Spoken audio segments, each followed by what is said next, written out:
حضرت عمر رضی اللہ تعالی عنہ کے بارے میں پیارے نبی نے فرمایا لو کان نبیا لکان عمر، اگر میرے بعد نبوت کا سلسلہ چلتا تو میرے بعد اگر کوئی نبی بنتا تو حضرت عمر فاروق رضی اللہ تعالی عنہ کو بنایا جاتا۔ اسی لیے بزرگ اور بھائیوں، ہمیں غور کرنا چاہیے، ہمارے پروا کی ماؤں کو، بہنوں کو، بچوں کو، بیٹیوں کو، بزرگوں کو اور چھوٹے اور بڑوں کو یہ چاہیے کہ قرآن کریم کو پڑھنے کی عادت بنائیں، قرآن کریم کو پڑھیں، قرآن کریم سے سبق حاصل کریں۔ اللہ کے نبی صلی اللہ علیہ وسلم نے ارشاد فرمایا ہے خیرکم من تعلم القرآن وعلمہ، تم میں سب سے بہتر شخص وہ ہے جو قرآن کو سیکھے اور قرآن کو سکھائے۔ بزرگ اور بھائیوں، ہم قرآن پڑھنا سیکھیں۔ حضرت رسول پاک صلی اللہ علیہ وسلم کے پاس ایک مرتبہ بہت سارا مال آ گیا تھا، اس میں کھانے کی بھی چیزیں تھی، زیورات بھی تھا، اور وہ مدینہ المنورہ کی مسجد کے سامنے ڈھیر لگا دیا گیا تھا۔ حضرت ابو ہریرہ رضی اللہ تعالی عنہ کو طے کر دیا گیا کہ رات میں تم اس ڈھیر کی حفاظت کرنا، صبح ہوتے ہی اس کو ہم تقسیم کرنے لگیں گے۔ حضرت ابو ہریرہ رضی اللہ تعالی عنہ اس ڈھیر کی حفاظت کرتے کرتے کرتے جب تہجد کا وقت آیا تو دیکھا کہ ایک آدمی آیا ہے اور وہ کچھ نکال کر جھولی بھر رہا ہے۔ حضرت ابو ہریرہ رضی اللہ تعالی عنہ نے اس کا ہاتھ پکڑ لیا اور کہا کہ تم چور ہو، تم کو ابھی میں پیارے نبی کے پاس لے کر چلتا ہوں۔ اس نے معافی مانگی، منت سماجت کی اور کہا مجھے معاف کر دو، میں کل سے نہیں آؤں گا۔ حضرت ابو ہریرہ کو رحم آ گیا اور اس کو چھوڑ دیا۔ صبح ہوئی تو پیارے نبی صلی اللہ علیہ وسلم نے از خود پوچھا کہ بھائی ابو ہریرہ تمہارے قیدی کا کیا حال ہے؟ تو حضرت ابو ہریرہ رضی اللہ تعالی عنہ نے فرمایا حضور وہ آیا تھا، میں نے اس کو پکڑ لیا تھا اور میں آپ کے پاس لا رہا تھا، لیکن اس نے بہت منت سماجت کی تو میں مان گیا اور میں نے چھوڑ دیا۔ اللہ کے نبی صلی اللہ علیہ وسلم نے فرمایا کہ اچھا کیا، کل پھر آئے گا وہ۔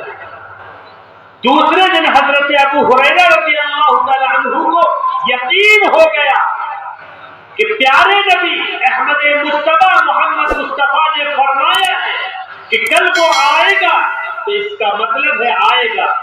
سورج کی تابانی کا، سورج کی تیزی کا انکار کیا جا سکتا ہے، چاند کی تابانی کا انکار کیا جا سکتا ہے، ہر چیز کا انکار کیا جا سکتا ہے، لیکن پیارے نبی محمد صلی اللہ علیہ وسلم کی زبان عطا سے نکلے ہوئے الفاظ اور کلمات کے بارے میں شک بھی نہیں کیا جا سکتا۔ چنانچہ دوسرے دن پھر وہی شخص آ گیا، حضرت ابو ہریرہ نے پھر اس کو پکڑ لیا اور کہا پھر تم کو پیارے نبی کے پاس لے کر چلیں گے۔ آج کے دن اس نے اور زیادہ، رات کا ٹائم تھا، اس نے اور زیادہ منت سماجت کی، حضرت ابو ہریرہ کو رحم آ گیا اور چھوڑ دیا۔ اللہ کے نبی علیہ السلام نے فجر کے بعد پھر حضرت ابو ہریرہ سے پوچھا کہ بھائی تمہارے قیدی کا کیا حال ہے؟ انہوں نے کہا کہ حضور بہت منت کی، بہت سماجت کی، بہت ہم سے کہا، بہت کہا، تو مجھے دوبارہ رحم آ گیا، میں نے اسے چھوڑ دیا۔ اللہ کے نبی صلی اللہ علیہ وسلم نے فرمایا آج پھر آئے گا۔ دیکھو بھائی، میری درخواست ہے کہ یہ باتوں کی طرف، اپنی باتیں کی طرف توجہ نہ دیں، جو تقسیم ہو رہی ہے چاہے اس کی تقسیم ہوتی رہے لیکن توجہ کے ساتھ سنیں۔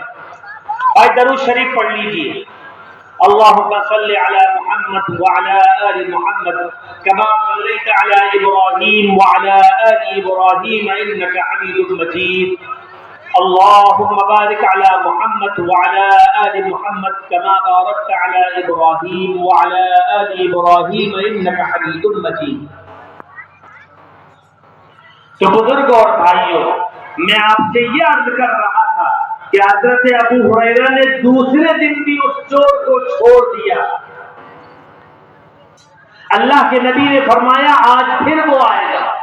اب حضرت ابو ہریرہ رضی اللہ تعالی عنہ نے پکا ارادہ کر لیا کہ اب کی بار وہ آئے گا تو میں ضرور اس کو پکڑ کر پیارے نبی کے پاس لے کر جاؤں گا. چنانچہ تہائی رات ہوئی، تہجد کا وقت آیا اور پھر دیکھا کہ ایک آدمی اسی خزانے سے کچھ نکال رہا ہے. حضرت ابو ہریرہ رضی اللہ تعالی عنہ نے پھر پکڑ لیا اس شخص کو اور قریب تھا کہ پیارے نبی کے پاس اس کو لے کر جاتے. اس نے کہا کہ دیکھو اگر میں تم کو ایک اچھی سی بات بتا دوں تو کیا تم چھوڑ دو گے؟ انہوں نے کہا چھوڑ دوں گا. فرمایا کہ تم آیت الکرسی پڑھ لیا کرو. اللہ لا الہ الا هو الحی القیوم لا تأخذه سنة ولا نوم له ما في السماوات وما في الأرض من ذا الذي يشفع عنده إلا بإذنه يعلم ما بين أيديهم وما خلفهم ولا يحيطون بشيء من علمه إلا بما شاء وسع كرسيه السماوات والأرض ولا يؤوده حفظهما وهو العلي العظيم. بزرگ اور بھائیو، آپ نے فرمایا حضرت ابو ہریرہ سے شیطان نے یہ بتایا، وہ چور جو تھا وہ اصلاً شیطان تھا، کہ اگر صبح سے شام تک پڑھ لو تو ہر چیز سے تم محفوظ ہوگے اور شام کو پڑھ لو تو شام سے صبح تک تم محفوظ رہو گے. چنانچہ حضرت ابو ہریرہ کو شیطان نے جب یہ نسخہ بتایا تو اللہ کے نبی کے پاس فجر میں پہنچے اور کہا اے اللہ کے نبی میں تو اس کو ضرور تمہارے پاس لے آتا، لیکن اس نے مجھ کو یہ نسخہ بتایا ہے. اور یہ نسخہ اس نے بتایا اور چلا گیا. اللہ کے نبی نے فرمایا وہ جھوٹا شخص تھا لیکن بات سچی کہہ کر گیا ہے. حضرت ابو ہریرہ کو تعجب ہوا کہ وہ جھوٹا شخص ہے اور سچی بات کہہ کر گیا ہے. اے اللہ کے نبی میں سمجھ نہیں پایا. اللہ کے نبی صلی اللہ علیہ وسلم نے فرمایا جانتے ہو وہ کون تھا؟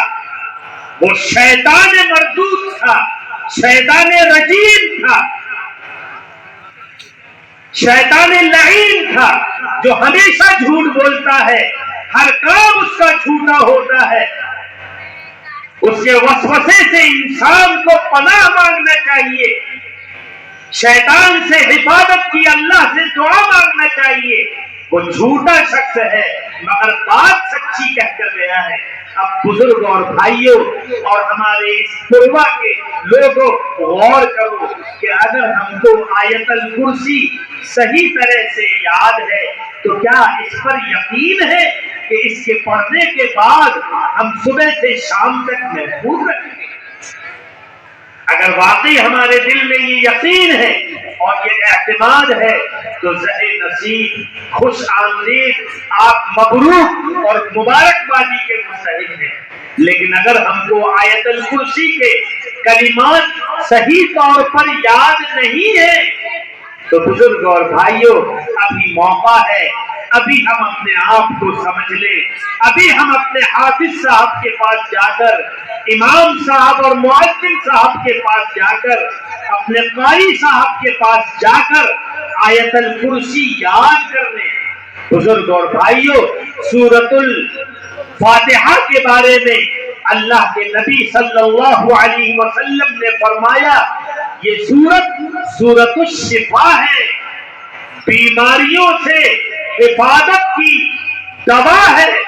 بزرگ اور بھائیوں اگر ہم کو یہ سورۃ الفاتحہ ابھی تک یاد نہیں ہے تو ہم اس کو صحیح طرح سے یاد کریں، اچھی طرح سے یاد کریں. اللہ تعالی ہم سب کو مبروک کرے. اللہ تعالی ہم سب کو رمضان المبارک میں سانس لینے اور روزہ رکھنے اور افطار کرنے اور تہجد پڑھنے اور تراویح پڑھنے کا موقع عطا فرمائے. جانتے ہیں کہ اللہ کے نبی محمد صلی اللہ علیہ وسلم رمضان المبارک سے 2 مہینے قبل رمضان المبارک کی تیاری میں لگ جاتے تھے. یعنی یہ مہینہ جو شعبان کا چل رہا ہے، اس سے پہلے جو مہینہ گزرا ہے وہ رجب المرجب کا گزرا ہے۔ اللہ کے نبی صلی اللہ علیہ وسلم رجب المرجب کے مہینے سے ہی رمضان کی تیاری میں لگ جاتے اور رمضان المبارک میں ایک دعا کا اہتمام کرتے۔ میرا دل چاہتا ہے کہ ہم سب اس دعا کو ایک بار دوہرا لیں۔ پڑھیے، اللہم بارک لی رجب و شعبان وبلغنی رمضان۔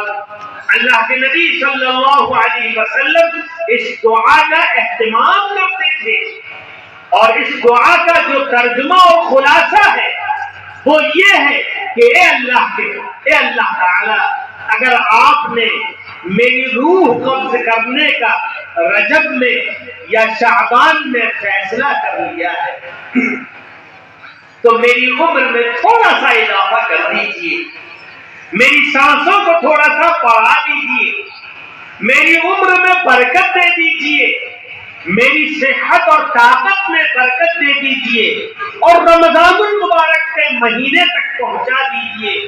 اس کے بعد جو چاہے آپ فیصلہ کریں، اس کے بعد آپ مجھ کو اس دنیا میں رکھنا چاہیں تو رکھیں، اور اگر آپ مجھ کو اپنے پاس بلانا چاہتے ہیں تو میں اس کے لیے حاضر ہوں۔ بزرگ اور بھائیوں، اللہ کے نبی صلی اللہ علیہ وسلم اذا جاء رمضان شد المیزر، اللہ کے نبی صلی اللہ علیہ وسلم جب رمضان آ جاتا تھا تو آپ کمر بستہ ہو جاتے تھے، کمر کس لیتے تھے، اور وفی ذالک فلیتنافس المتنافسون، قرآن کریم میں ارشاد ہے کہ یہ ہے وہ چیزیں جن چیزوں میں مقابلہ کرنے والے کو مقابلہ کرنا چاہیے۔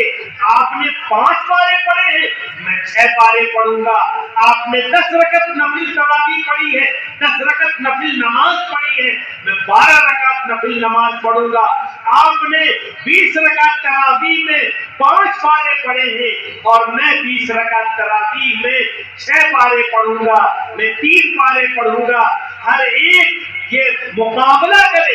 اللہ کے نبی صلی اللہ علیہ وسلم کے زمانے میں بچے بھی، بچیاں بھی، عورتیں بھی، بوڑھے بھی، مرد بھی، جوان بھی، سارے لوگ رمضان المبارک میں لگ جاتے تھے اور کہتے تھے کہ یہ سہالت کا مہینہ ہے، عبادت کا مہینہ ہے، قرآن کا مہینہ ہے، تلاوت کا مہینہ ہے، ذکر و اذکار کا مہینہ ہے۔ اللہ کے نبی صلی اللہ علیہ وسلم نے ارشاد فرمایا، بے شک اللہ تعالی اور اللہ کے فرشتے سحری کھانے والوں کے لیے رحمت کی دعا کرتے ہیں۔ ان اللہ وملائکتہ یصلون علی المتسحرین۔ اب بزرگ اور بھائیوں، ہم غور کریں کہ ہم سحری کو کیا سمجھتے ہیں۔ سحری، اللہ کے نبی نے فرمایا کہ سحری برکت کا کھانا ہے، اس برکت کے کھانے کو کھائیے۔ اللہ کے نبی نے فرمایا ہے یہ برکت کا کھانا ہے، اس کو کھا کر روزے میں تقویت اور قوت حاصل کیجیے۔ بزرگ اور بھائیوں، ہم رات میں جاگتے ہیں اور سحری کے وقت سو جاتے ہیں، اور سحری میں صرف پانی پی لیتے ہیں یا صرف کھجور کھا لیتے ہیں۔ ہم کتنا غلط کرتے ہیں۔ اس میں ہونا چاہیے کہ تراویح کے بعد ہم فوراً سو جائیں اور سحر کے وقت 1 گھنٹہ پہلے، 1.5 گھنٹہ پہلے اٹھیں۔ بزرگ اور بھائیوں، لوگ کہتے ہیں کہ حضرت امام شافعی رحمت اللہ علیہ ایک دن میں 2 قرآن کیسے پڑھ لیتے تھے۔ بزرگ اور بھائیوں، ایک دن میں رمضان المبارک میں امام شافعی رحمت اللہ علیہ 2 قرآن پڑھتے تھے۔